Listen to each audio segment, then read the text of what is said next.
diagram you just made. Yeah. It just keeps on.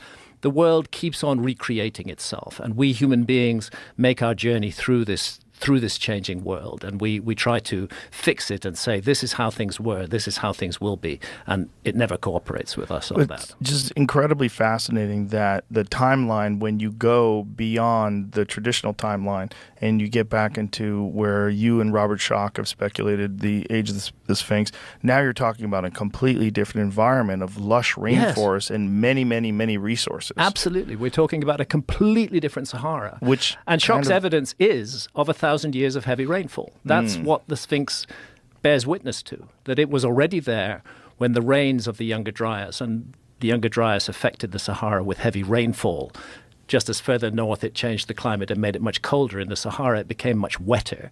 And it's that period of rains that are the most likely culprit for weathering the Sphinx in the way it is. But it could have stood there for thousands of years before that. There's also very clear evidence that the face in the Sphinx is much younger, right? No doubt about that whatsoever. The first problem is the ancient Egyptians were masters of proportion. The ancient Egyptian art is rightly world famous for its quality. And they didn't get things out of proportion. They wouldn't make that elementary error when they create this giant statue, carving it out of solid bedrock. But the head of the Sphinx is way too small in relation to the body. It looks like the head of a pin. It doesn't fit with that 270-foot long, 70-foot high body.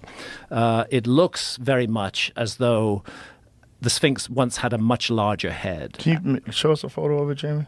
It's also much less weathered, right? And it's much less weathered. And this is, again, where Egyptology tries to attach the Sphinx to a particular period.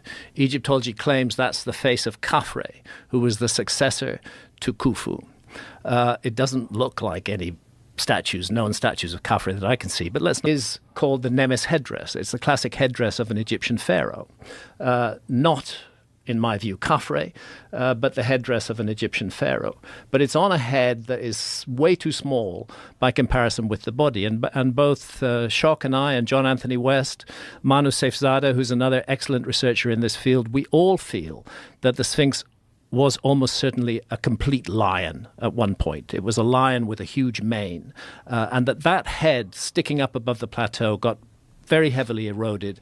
And by the time the ancient Egyptians inherited it, they decided to improve it a little bit, to cut down that heavily eroded head and put the head of a pharaoh on it. Does it have the same sort of sophisticated proportions where they're perfect left and right as some of the other statues do, which is another incredible mystery, that when they look at the measurements of these immense statues, somehow or another